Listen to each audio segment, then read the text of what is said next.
stopped watching the NFL because I'm like, who am I rooting for? After Barry left the Lions. Oh, this says 5:30. But now college football. All right, it is 5:30, so we are going to get this show on the road. First up is Pledge of Allegiance. I pledge allegiance to the flag of the United States of America and to the republic for which it stands, one nation, under God, indivisible, with liberty and justice for all. All right, next on the agenda is introduction, so we will start with Mrs. Bigley. Jessica Bigley. Logan Hendricks. Greg Eating. Rachel Wade. Jason Beckrow. Bill Scalata. Scott Allen. Lori Van Koenig. All right, approval of the agenda. Board members, you've had an opportunity to look at the agenda for this evening's meeting. I would accept a motion to approve the agenda. So moved. Support. All those in favor? Aye. Any opposed? Excellent. Okay, so next up is approval of our consent action items. Oh, I feel like this microphone's really loud tonight. Which includes minutes from our September 8th meeting and financial statements and bills that were reviewed by the Finance and Facilities Committee meeting. I would accept a motion to approve the consent action items. So moved. Support. And this is a roll call vote, so Mrs. Bigley? Aye. Dr. Beckrow? Aye. Mr. Scaletta? Aye. Mr. Allen? Aye. Mrs. Von Koenig? Aye. And I vote aye. Rolling right along here.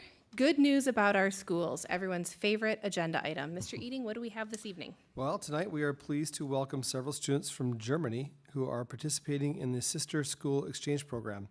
18 students arrived on October 1st and are being hosted by Lakeshore families during their stay. They will return home on October 17th. And I think we have some students that are going to be speaking.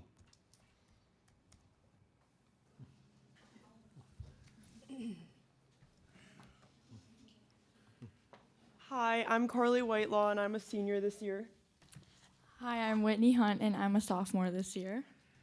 I applied for the exchange program just because I wanted the opportunity to be able to go to another country and just, I don't know, see how people live, just see how it was different. And I also just wanted to get to meet new people and make new friends.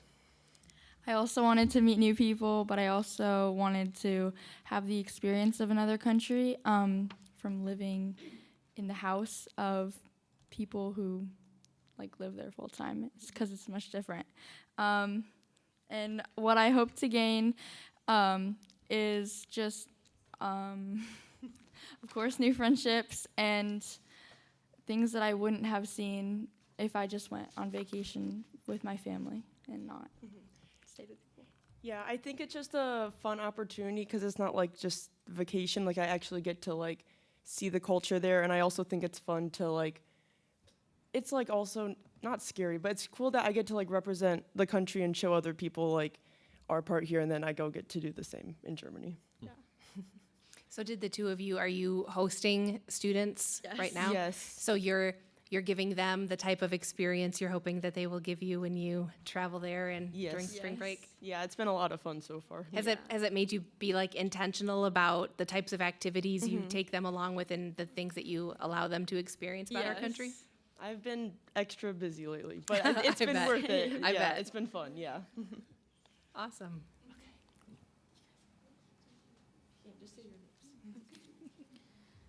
I'm really looking forward to showing my partner the beautiful old towns and cozy cafes in Germany this March. I can't wait to share the local cultures, food and traditions, and maybe take a walk along the Rhine together. Awesome. Wonderful.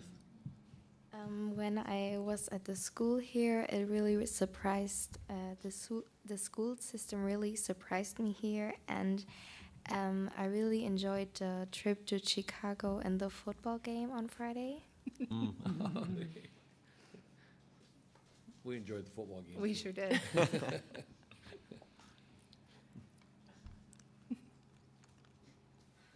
Hello, I'm Christy Whitelaw, and I am the mother to Carly and the host mother to Rebea.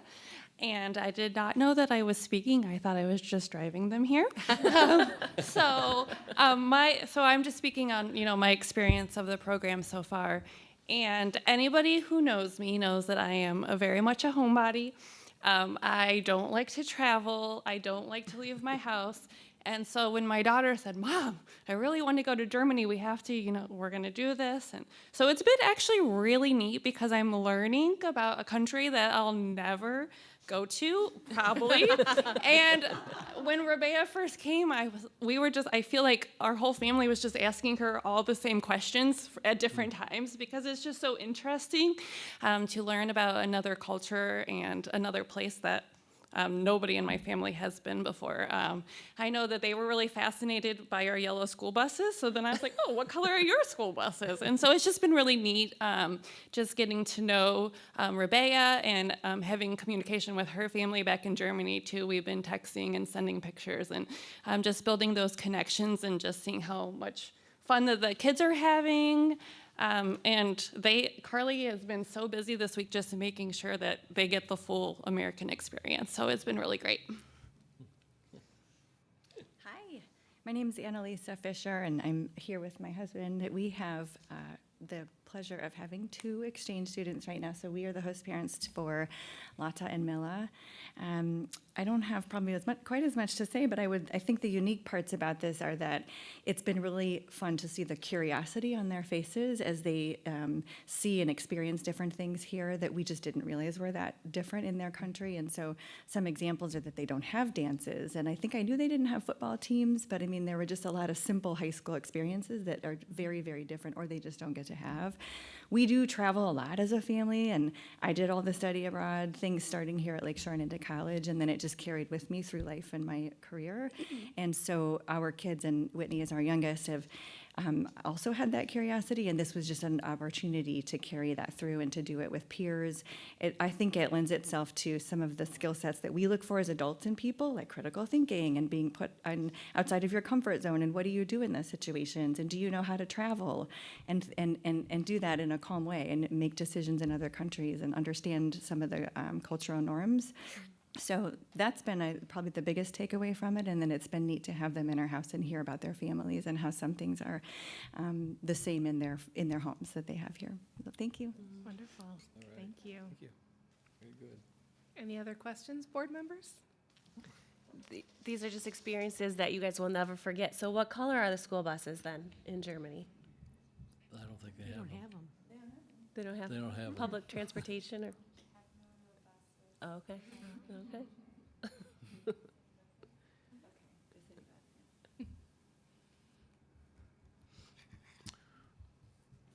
Probably acknowledge Mrs. Perkins. Ms. Oh, yes. Perkins in the back there was made of, is this year 6? Oh, it's longer than that. 5? Oh, boy. Seems like Justin's class was the first in 19. Does that sound right? 5. Yeah. It's year 5. We had a little hiccup with the pandemic. Yeah, that's right. Dr. Beckrow, you were in that first cohort. Your son Justin was in That's that right. inaugural group, and I will never forget that. And those friendships are still enduring now, and Ben, who came before, through the Rotary Club. So Absolutely, yep. we had the pleasure of traveling in Germany this past, 2 summers ago? 2 summers ago, and we saw Ben. So again, these friendships last lifetimes. And when we started with the Rotary Club, we got great advice. People don't go to war with their friends. And when you see the young people making these connections and relationships, it's incredibly, in times it can be very troubling to see our youth doing these things. So thank you, Ms. Perkins, for making these things happen for our youth. Thank you to all of you for supporting this program. And how many of our students will be traveling in March? 17. Wow. Yeah. 17, and Mrs. Plickton and I will be leading. So we have 4 German teachers here this time. Well, 3, including an assistant principal who's joined us this time. So it's a big group, and we have many students whose siblings have participated in the program. The younger ones are on both sides, which is really cool. Lots of reunions. We created quite the family dynamic between the 2 districts. So thank you for supporting it. It wouldn't exist unless you guys did. Wonderful. Thank you all for being here.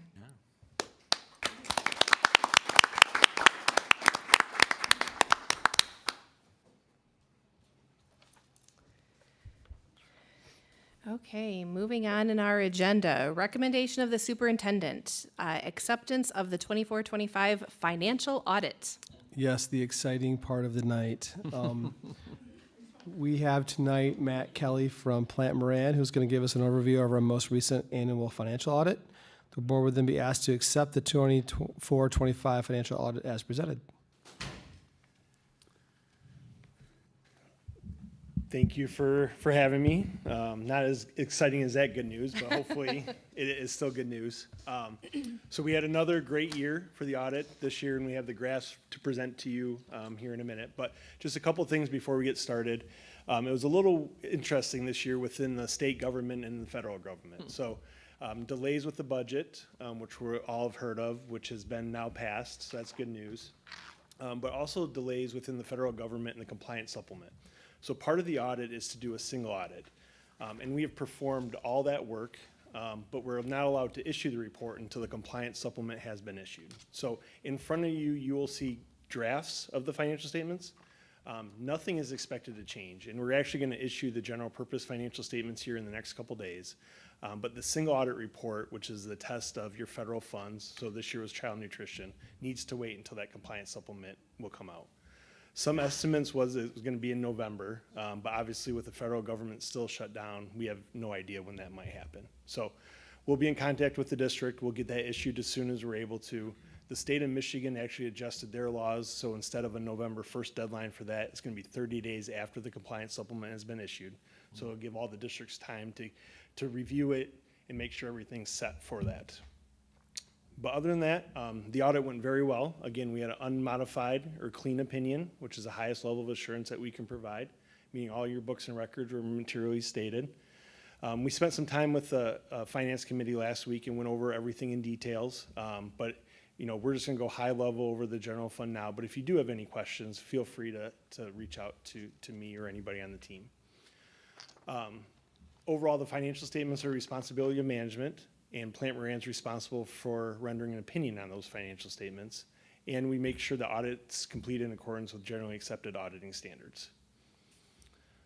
Some required communications would be the plan, scope, and timing of the audit, which was communicated to the board back in June. Significant accounting policies, so those are in note 2 of the financial statements. There was one new adoption this year, GASB 101, which had to do with compensated absences, so the statements were adjusted for that. And then no significant transactions in a different period from what they occurred. Estimates are significant, and those include MIPSR's pension and the OPEB plan, which is consistent with prior years. And then there's no significant or unusual disclosures. We had no difficulties encountered performing the audit. We had no disagreements with management. We did not detect any misstatements, and there was no material weaknesses or significant deficiencies. We had no significant findings or issues. Management will sign a representation letter once we're completed. No fraud or illegal acts that we're aware of, and then no consultation with other independent accountants. So Tracy and her team did a fantastic job. As we said, we didn't have any significant deficiencies or material weaknesses to report, and everything looked great. So if we dive into the graphs, so this is on page 6. This looks at just the general fund balance sheet as of June 30, 2025. So assets were about 10.5 million, and the majority of that made up is receivables, so essentially your state aid for July and August, as well as cash and investments, which is about 4.8 million. Liabilities, so the majority of it, about 70%, is the accrued payroll and accrued other liabilities. So that would be accrued payroll for July and August as well. Looking at the general fund revenue on the next slide, we're about 36 million compared to about 38 million last year. So about a $2 million decrease. And really those were from 2 areas. One was the ESSER funding that ran out. So that was the COVID relief funding from last year. That was about $1 million. And there was a little bit of change within state aid. State aid decreased due to the pupil count as well as CTE funding. So that was about $1 million as well. Overall, state aid makes up about 80% of the total. So anything that happens with the state, which is why the budget is so important, will have a large effect. And the per pupil amount did go up for this upcoming year. It was at $96.08. It's going to be at $10,050 for the current year. Looking at expenditures, so expenditures are down about 800,000. The majority of it is instruction, which is similar to the previous year, and then support services are the next largest. But within the support services, there's about $5.3 million of pupil support, instructional staff, and then pupil transportation services. So while the state of Michigan has certain classifications and it calls it support, it really does go to the students. Looking at the general fund balance, so we're about just over 6.1 million, which is down about 200,000 compared to last year. State aid membership was down about 40 students, and based on the funding, it's about $400,000 decrease with just the pupil count. And then as you'll see, the foundation allowance stayed the same last year at 9608. And then looking at slide 10, here is the general fund balance as a percentage of total expenditures. So about 17.1, which is similar to last year. The state average you'll see is about 24, but that's for prior year. So we don't have the 2025 numbers yet. But the expectation is that will decrease. There's a lot in the news about, with the ESSER funding going away, the COVID relief funding, what does that look like for districts? So we expect that percentage to decrease this year. And just one thing to remember, if we get down to the 11, 12%, that's the time we might have to borrow before the state aid comes in October. So school starts in September, no funding really comes till end of October. So it's important to have that fund balance to cover out any of those costs. And this year, especially, that was Yes. particularly a concern with the state budget being so delayed. Yeah, if the state budget didn't pass, they could withhold the state aid. Districts might not know when it is. So it's very important just to be prepared in case things happen.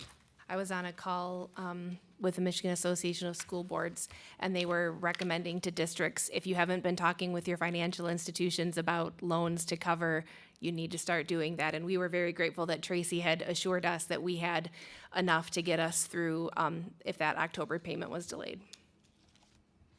Yeah, so it's nice that we have a little bit of certainty now with that budget, so we can move forward to this year, but you never know what'll happen. Any questions on any of those slides? Okay, once again, I just want to thank Tracy and her team for a fantastic job, and thank you for the opportunity to present in front of you today. And if you do have more questions, please let me know. Thank you, and it definitely can't be overstated the amount of work that goes into making this presentation go so smoothly, right? The fact that there aren't questions, the fact that everything is in really good shape is because of all of the work that happens throughout the year to make sure that things are handled appropriately. So definitely thank you to Tracy and her team. Thank you. We definitely want to thank Pam, who unfortunately couldn't make it tonight, but with her program being the major program tested this year, definitely want to put a shout out to Pam also. Absolutely, thank you for that. Thank you. Very good. I'll just add that, board members, the rest of these kind of break down the very detailed pieces of the audit. So you're welcome to take those back with you home if you wanted to review any of that at all for yourself, so. All right, any other questions or comments? Are we voting on this tonight, Yes. even though it's not a finalized? Yes, we can come back and reaffirm what has been changed, if anything. But we wanted to make sure that we were following our typical timeline in terms of providing transparency to our community, because the delay in that is completely out of our control and the auditing firm's control. Okay. So that, I would accept a motion to approve. Moved. Support? This is a roll call vote, so Mrs. Bigley? Aye. Dr. Beckrow? Aye. Mr. Scaletta? Aye. Mr. Allen? Aye. Mrs. Von Koenig? And I vote aye. All right, moving on to the superintendent's informational report. Thank you. The past month has been very busy. Our middle and high school students are in the middle of their fall sports activities, and many clubs have also started meeting and getting prepared for their activities. As a highlight, the marching band is preparing to defend its title as two-time reigning state champion, and the new show for the 2025 is outstanding if you haven't had a chance to see it yet. They recently finished in first place in the Jenison Invitational, and Lakeshore hosted their own Invitational, I think it was maybe 2 weekends ago now, where our own Mrs. Wade here was the stadium announcer for the entire event. Very fun. The band will be gearing up for the state finals at Ford Field, which will happen in early November. Our elementary schools have also started rolling out their literacy intervention time, their lit time, working to ensure that all students are at or above grade level in reading. The system is amazing for our students and a lot of work for our staff, but so rewarding to see the progress. A huge thank you to our literacy team of coaches, interventionists, teachers, and parapros for all of their hard work. What a difference you are making for our students. Thank you. We also had an incident that occurred at one of our JV football games. On September 18th, a JV football player sustained a back injury following a flagrant hit during a game at Kalamazoo Central. The incident escalated when the video of the incident was shared online, drawing local and national media attention. We coordinated closely with the student's family and issued a statement that was shared with families, staff, and all media inquiries. And this past weekend, actually 2 weekends ago, our student and his family, along with the Kalamazoo Central student and his family, met and established a positive relationship, turning what was a very difficult situation into an opportunity for learning and growing. It was a great moment. And on Friday, this past Friday, the entire staff took part in a countywide professional development conference that was coordinated by the Barry and Risa and hosted at St. Joe High School. I was able to attend the conference, and it was awesome for our teachers to learn together with other teachers in the county. Staff attended a keynote by Eric Kurtz, who is a trainer for ControlAltAchieve.com, and he's also one of the top AI gurus in the nation for educators.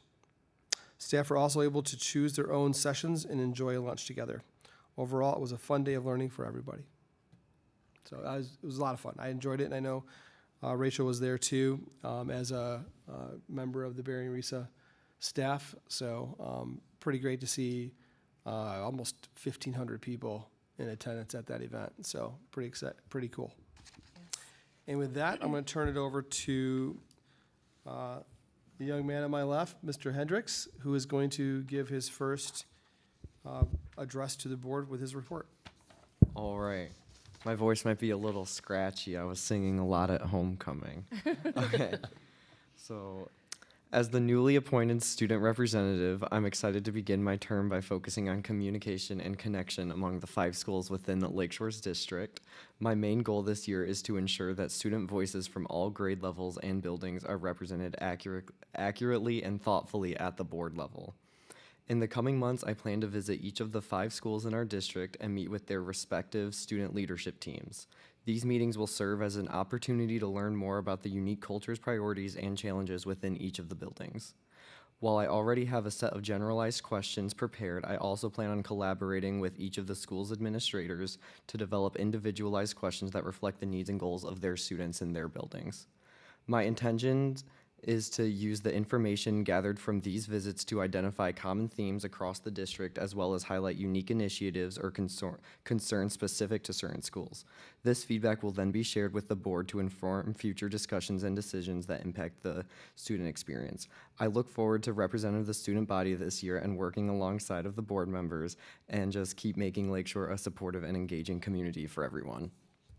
Thank you. And it was exciting to see you represented on the homecoming court at the game on Friday, and for them to announce you as the student representative to our Board of Education. Yes, that was very cool. Excellent. Moving on along. Board of Education reports. First up is Facilities and Finance Committee. Mrs. Von Koenig, would you please read that report? On Tuesday, October 7th, the Facilities and Finance Committee met, consisting of Rachel Wade, Griffin Ott, Tracy Althouse, Greg Eating, and myself, and the guests Matt Kelly and Madeline Corey from Plant Moran. Matt and Madeline presented our 2025 audit, which was presented at tonight's board meeting. We are pleased to announce our district received an unmodified or clean opinion. Greg and Tracy discussed the recently passed state aid and its preliminary effects on our budget. Tracy went over her preliminary budget modification number 1, noting that the Michigan Department of Education and various state departments are still interpreting what and how all of the State Aid Act applies to districts. Thank you. The Student Success Committee, Mrs. Bigley, would you please share that report? Yes, the Student Success Committee met on Tuesday, September 30th. Present at the meeting were Bill Scaletta, Jason Beckrow, Natalie Maserata, Jaron Blood, Greg Eating, and myself. The committee reviewed the state test data from the spring of 2025. This was a very high-level view of the data, noting that we continue to be on top of the 4 districts in all grades and content areas for our county. A concept that was discussed was the best fit line, which compares the percentage of students who met or exceeded the expectations with the percentage of students who are economically disadvantaged.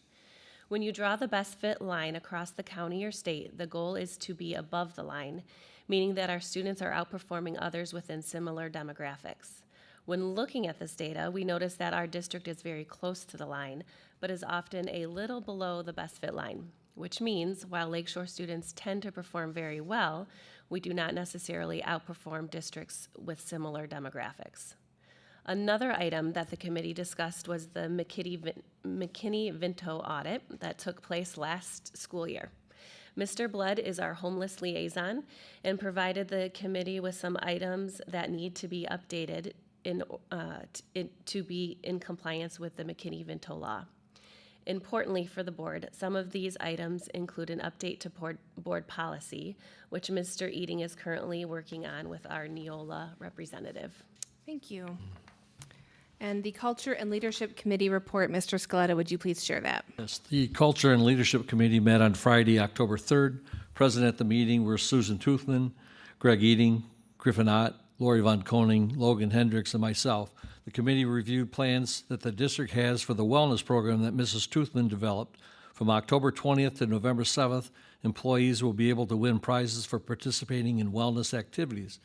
There will be mindfulness activities, fitness activities, and overall positive health activities. Mrs. Toothman started this in the 24-25 school year and is continuing this program for the current school year with modifications based on the employees' feedback. The committee spent the majority of the time discussing the changes that were made to the working guidelines that were passed in the September board meeting. Mrs. Toothman shared that she is the point person for the working guidelines and works together with Ms. Altos regarding the financial implications, and Mrs. Hardy, who helps provide a historical context around the differences between each group and their working guidelines. Mrs. Toothman shared that she receives a lot of feedback from employees and then tries to incorporate that feedback into a working guidelines to create a better work environment for all employees. The area that came forward from employees included the number of personal days, the way the district handles snow days for hourly employees. There was also the desire to incorporate ideas that were working in some groups but were not part of the all groups, like having a bonus for longevity. The committee felt comfortable with the changes that were made, with the understanding that the working guidelines as a whole are a work in progress, and that the district will continue to work on the guidelines as part of the board's goal to attract, retain, and grow our people. Thank you. And then lastly, the Community Connections Committee. Mr. Allen, could you please read that report?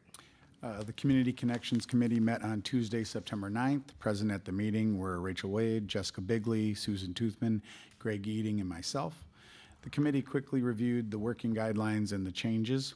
Mrs. Toothman went through several beginning of the year district highlights that included the following.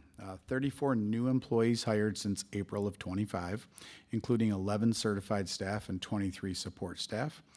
The upcoming Wellness Challenge will be over 3 weeks in late October and early November. The 9/11 stair climb event that was hosted at Lakeshore, and the Summer Selfie Challenge. The committee also discussed the district pulse and social media interactions. For example, the district's Facebook page had 53 new followers, 78,000 views, and 1,700 interactions over the last 28 days. And Mrs. Toothman talked through the upcoming website updates for the bond work around the district. Thank you. Next up is a discussion about Power School litigation. So Mr. Eating, would you please share that? Yeah, I'm just going to read this, and then I have a couple more things for you on this one. Schools across the country are participating in a lawsuit against Power School, the student information system that we use in the district, and related defendants in response to the December 2024 data breach and alleged breaches of contract by Power School. In order for the district to join the lawsuit and potentially be eligible for greater monetary recovery, the board is asked to approve the accompanying resolution, which is included in your packet, along with additional background information. So this happened about the same time that our data breach happened, and Power School, like it says in the comments here, did not follow some of their policies in relation to data security. What we're seeking are past and future expenses related to the data breach, staff time, legal expenses, future expenses related to platform changes and data migration, reimbursement for amounts paid to Power School, and importantly, any future litigation against the school by a person that's impacted by the breach. So potentially a person from our district who may have some sort of data that was breached by the district might get that data pulled out and used against them by this data breach, and then this would protect us in that realm from our own litigation regarding that specific data breach by Power School. I would say the opportunity for compensation for this is relatively minor, but I think it's more of a protection option for the district overall. I really don't have a whole lot besides that. This was directly provided to us through our attorney with Troon, and they said this is just a good idea to protect our district. So. Do we know what other districts in the county, or if there are other districts in the county who are signing on to this? Yeah, I'm pretty sure most of the districts who use Power School in the county are signing on to this as well. And we currently have Power School. Yes. Will we stay with Power School? Yeah, I think that's a bigger question, but right now I can tell you, I think moving away from Power School would cost us a whole lot more money than what we would have to do with this, because student information systems are so integrated now that it's really hard to move away unless it's a significant situation. Are they doing anything that will prove that they can handle it? Doesn't happen again? That's probably a good question. I think, from their perspective, the cost versus benefit of doing something would be pretty significant. I think they need to make sure they secure their data. So I'm pretty sure that they'll be going through a lot. If they haven't already, I'm sure they have already gone through a lot of changes. Us as a district, we're going through a discussion of security measures for us as well that include, two-part authentication and things like that we're likely going to be moving towards if we haven't already. So. And luckily, we didn't house social security numbers Correct. within Power School the way some districts Right. did. So. Yep. Score one for our data team for not doing that. Very good. Any other questions? Okay. All right, well, if there's no other questions or discussion, I would accept a motion to approve. Support, or so move. Support. And this is a roll call vote, so Mrs. Bigley? Aye. Dr. Beckrow? Aye. Mr. Scaletta? Aye. Mr. Allen? Aye. Mrs. Von Koenig? And I vote aye. All right. Next up on the agenda, board member professional development. So at this time, the board members have an opportunity to share insights or key takeaways from any recent professional development activities or training sessions they have attended. Does anybody have anything they would like to share? Just a reminder that October 22nd, we're going to have the legislators, they're human too, so, okay. And that's at the Bering Risa at 6 o'clock. So you do have to register for that. We want to know how many pizzas to get, okay? Yes. So, okay. And I talked with Karen Heath the other day. She's very excited to present this session. Good. Anything else to share? I do have a few. I participated in 3 this last month. I must have been a glutton for punishment. The Michigan Association of School Boards, the end of September, had a webinar on declining enrollment. It mostly turned into a conversation about the budget, which at that point had not yet been passed. But just definitely reiterating that on average across the state, there's been a 1.4 reduction in enrollment. So when Lakeshore talks about declining enrollment, it is not specific to our district. It's not specific to our community or our county. This is a statewide issue that we're all facing. And then on December, nope, not December, wow, I'm a couple months ahead. October 6th, MASB held a webinar on views from the Capitol, which was just digging into the budget to the best that they could, even though it was only, hadn't been signed by the governor yet, but had only been approved by the legislators for a couple of days. Just nothing earth-shattering that we haven't already been made aware of. One of the things that was definitely a difference between the House's proposed budget and the Senate and the governor was this idea of categoricals, that the House's proposed budget really got rid of most of the categoricals and lumped that into the foundation allowance. That did not happen in this budget, but everyone's saying that idea is probably still going to be on the table for future budgets. So just something for us to be aware of it and conscious of. And then the last one is I participated in a CBA 227 ethical challenges. And you'll be glad to know I didn't really learn much because we are an extremely ethical group, so that was nice. But just a few comments that obviously for us serving as a Board of Education, we have to balance our personal interests with the needs of the community. And I'm just very proud of the way that we prioritize the needs of the community over any of our potential personal interests. Leadership and values are at the core of effective school board governance. And I know we are going to be going through a process this year to really define our mission and our values as a school district. And so I just reiterating how important that is for us as a governance team.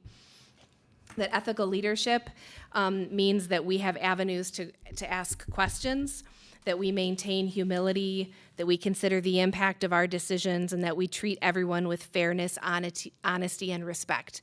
And again, I feel like those are bars that we hold ourselves to, and that reflects how we behave as a board and as a governance team. They talked a lot about having governance standards, which again, we adopted those a couple of years ago, so we're doing the right things. And that the best practices in ethical leadership are to establish norms, set high expectations, practice self-awareness, communicate, set the culture, and demonstrate accountability. So again, the classes that I take, I continue to be very proud of how we operate as a board and that we reflect many of the practices and best practices that MASB holds us to as a Board of Education. So good job, everybody. Thank you. How many pages of notes you got there? Quite impressive. Well done. A few. Okay, next up, recommendations of the superintendent, quarterly budget modification number 1. I think I'm just going to add, as Tracy gets ready, that I also was part of the MASB you and Tracy both budget. Yeah, we were both on there. And everything they went through in that webinar was all stuff Tracy had already talked to me about that was given to me. So she's like, oh, there's nothing new. We were all both excited to maybe learn something new, and it was just the same stuff that we already Sometimes knew. you go to those opportunities just to reaffirm that you're on the right path, right? Yes. Exactly, and there's a lot of questions still with this budget. So that's one thing that we're going to spend just a little bit more time after we go through some of this highlighted stuff to go through to say there are a lot of questions still with this State Aid Act. One thing I can say is when Matt talked about our October 20th reception of state aid, we typically know what we're getting at about October 13th. We can go in and see just preliminarily what we can get. It's not out there. So while we're supposed to get October 20th, we all have high hopes. I'm still a little shy about the fact, will we actually receive it? Typically, it's a smaller amount. We don't get everything. All the categoricals usually come in November. We usually get foundation allowance and a couple of the minor categoricals. But again, we're not getting all of it. And so it's going to definitely be interesting to see how this rolls out in the next couple of months. So we started just a little bit on memory lane. Matt presented our financial report. We started with a about almost $5.6 million unaudited fund balance when I first presented this budget. We ended up at 6.2. Our projected revenues went from 35.1 million to almost 35.2 million. And what this increase was again, we had $10,000 budgeted per pupil, so we were close. Based on the governor, the state, and the House budget, it ended up being $10,050, so it was $50 over. Also, we had student count estimated at 2590. As of right now, we're sitting at 2596. But again, we're still in that count period. We're still gathering information, so that number still can fluctuate a little bit. Last year's fall count was 2633. So again, there was a decrease. So one of the categoricals that did pass was enrollment stabilization. So that is good for us. So we will get some of that, about 75% of that, for this upcoming budget year. We did have a loss of MIPSers categoricals, of almost a $200,000 hit to the bottom line, gone. There's nothing to replace it. There was no reduction for it, we're just not getting it. That is one of the headlines that's been on the MASA web blasts and in our MSBO, that was taken away from us, and it was unexpected. A lot of things were expected, that was unexpected. As I mentioned, there's still a lot of questions, and we're going to go through some of those here shortly. On the expense side, we went from little south of 36.6 to above 36.6. As Scott mentioned, there were a lot of new hires from April on, so there were a lot of staffing changes, and that's part of what happens in this first budget amendment. We make changes for salaries, insurance, where's everybody at? So that was part of it. The other part is in our CBA with the union, there was a clause that if the foundation allowance was at or over 10,000, without respect to the categoricals, it was just the foundation allowance, there was a 1% raise. That 1% raise now kicks in and is included in the projected expenditures.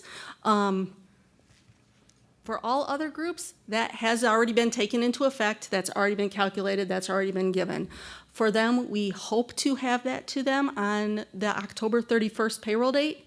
I will be giving Amy that information tomorrow from what I calculate, and then we're gonna verify it with the system. So hopefully a happy Halloween retro payment in their new contract with the 1% on steps going forward. So that's a great thing. That takes our net change from what we budgeted from 1.423 million to about 1.5 million. So, just a little bit. So our fund balance percentage goes from 11.4 to 12.75%. So we did go up with this budget. I will caution that typically I have more chestnuts than what in the budget. This year's pretty slim. With not knowing exactly what was going on, I wanted everything a little tighter so we would know exactly what we had coming in case the State Aid Act was extended any farther than just the beginning of October. So I want to go through some of the highlights. MSBO put on a great presentation, or sent us a great presentation. Unfortunately, I couldn't bring it down for you guys today. I apologize for that. But some of the headline items, as we talked about, was the 10,050 foundation allowance. That was a 4.6% increase. That increase of 4.6% also goes through some of our other categoricals. So we will see that in a couple of our others, which I'll mention. The school meals continuing, so everyone gets free lunch and free breakfast, so that was a great thing to see. There was a very large increase, 25% for at-risk. So our Section 31A should increase substantially. However, when they increase something, something else comes about. There is a lot of transparency requirements that will now fall upon us. So while the spending will be approximately the same, just a few more dollars going into it, there is more work for what we have to do. So some more hoops to jump through. One thing to note, we really don't talk about it a ton here, is that there's more higher ed funding in this budget, approximately $400 million. So that's $400 million that really the school aid should be K-12 that our higher education friends are getting. One thing to think about when they tell how much lottery money has gone to school districts, you can actually now say all of that is actually in higher ed. It was actually 400 million more. So it's really 1 point something billion that comes out of the school aid fund to go to higher education. Yep. And for the lottery money that they love saying goes to us, it's going to higher ed. You can actually now pretty much say that everything from the lottery has gone to the higher ed if you look at over the amount of time, the number of years that it has been operating. As I mentioned, we have that loss of the 147A1, which was about 200,000 for us. Another thing that continues besides the enrollment stabilization, which we're thankful for, is the transportation. In the past, we have used a part of that to buy buses. So that does continue. It can cover salaries, but in the past, we've used it to buy bus or vans. I'll get with Nick later to find out kind of where we're thinking that's going to go for this upcoming year. As I mentioned, the 147A1 was eliminated. It was not expected and is a hit to our budget. 147G, this is a 3% that was withheld from paychecks for people who pretty much started in public education before 2012. What we did last year is we got the money and we flowed it back through to the staff who qualified for that. The goal was that you would pay everything out from October 1st to September 30th. We only got to the first August payroll. It was based on the prior year, and with salary increases, people moving, just the amount that they gave the schools, we were short. That goes away, and that 3% that staff paid, now the district is on the hook for. So they just shuffled it from the staff to us. There is a grant section in here that, again, we have questions on that possibly could reimburse the district for that 3%.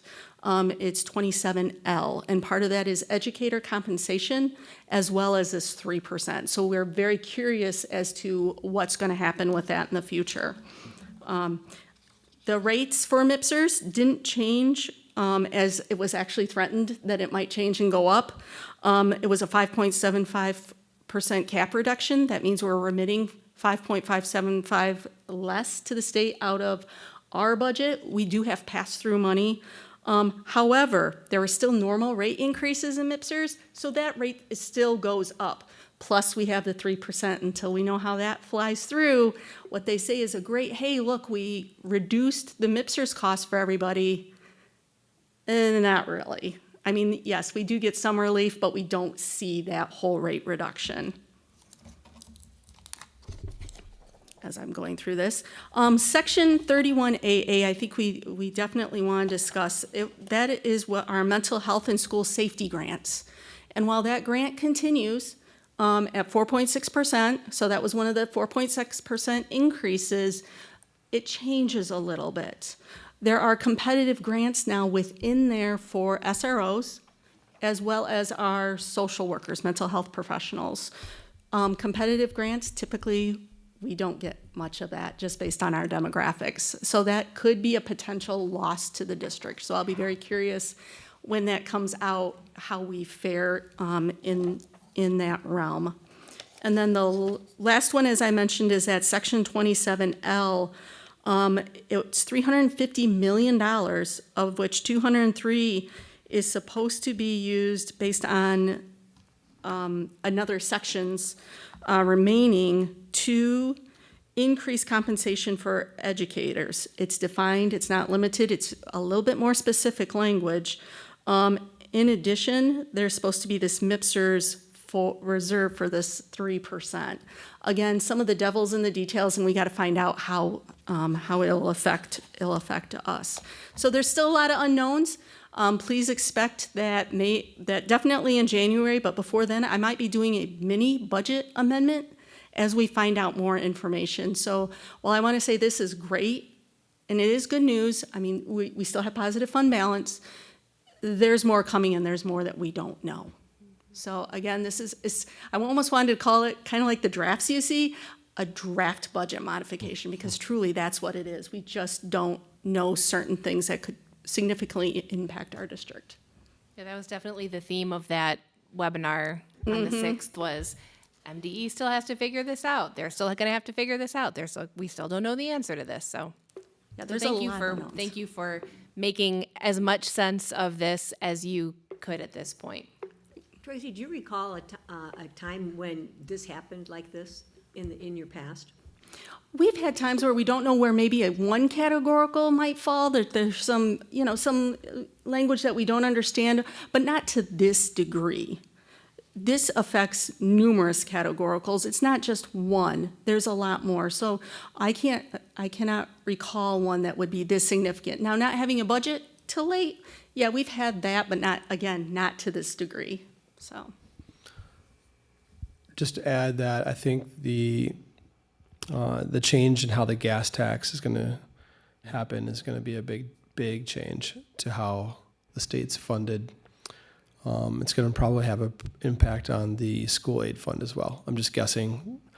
They say it's not, but I'm not sure where they're going to get the extra money. That's the question. So, moving, I don't know, a large percentage, almost all of the gas tax that Michigan has opposed on for the gasoline tax is now moved over to pay for the roads, which is a huge amount. But they did say in their language that they're going to hold the state aid fund for schools to be non-harmless on that. But I don't know where they're going to get the money on it. So that's kind of the question that's out there too, is this is a big shift as a state in how they're funding things too. So probably more of the story there than anything else, actually. a lot of unknowns. Yeah. Well, it'll all flush out. It'll We'll all all work know out, by yeah. spring. Correct, we will. And we've had stuff happen in the spring where we've received a categorical that we didn't realize we were going to have. So that has happened. Any questions on this first preliminary budget modification number 1?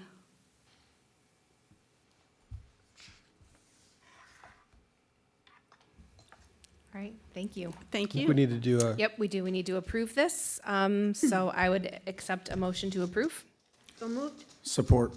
And this is another roll call vote. So Mrs. Bigley? Aye. Dr. Beckrow? Aye. Mr. Scaletta? Aye. Mr. Allen? Aye. Mrs. Von Koenig? And I vote aye. All right, we're getting there. Annual summer tax collection resolution. whoop, whoop. We recommend approval of the resolution which imposes the continuing resolution to collect 100% of summer taxes for the 2026 tax levy in July. Is that right? 2026 levy? Yes. Okay, thank you. Board members, any questions or discussion? If not, I would accept a motion to approve. So moved. Support. And yet another roll call vote. So Mrs. Bigley? Aye. Dr. Beckrow? Aye. Mr. Scaletta? Aye. Mr. Allen? Aye. Mrs. Von Koenig? Aye. And I vote aye. All right, personnel update. Okay. We had a kind of a last minute teacher's decision not to come back after they had maternity leave.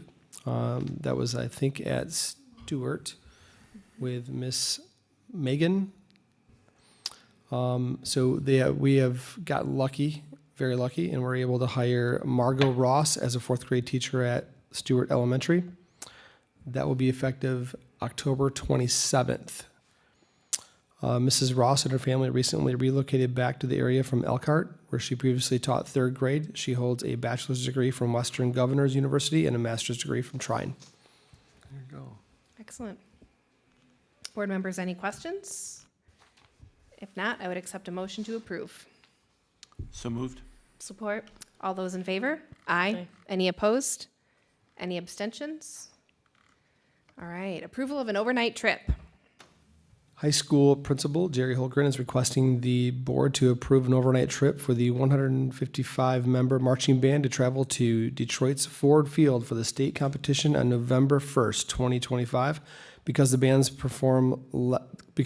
performs last, they will stay in a hotel that evening. The band won the Flight 4 championships the last 2 years. Yeah, awards are at like 10:40 at night, some fool thing like that. Yeah, be great. Any questions? If not, I would accept a motion to approve. So moved. Support. All those in favor? Aye. Any opposed? Any abstentions? All right, do we have any public comment this evening?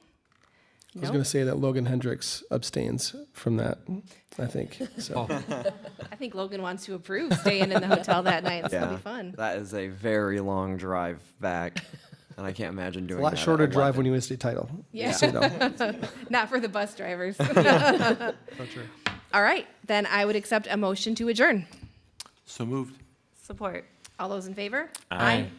Have a good night, everybody. All right, thank you.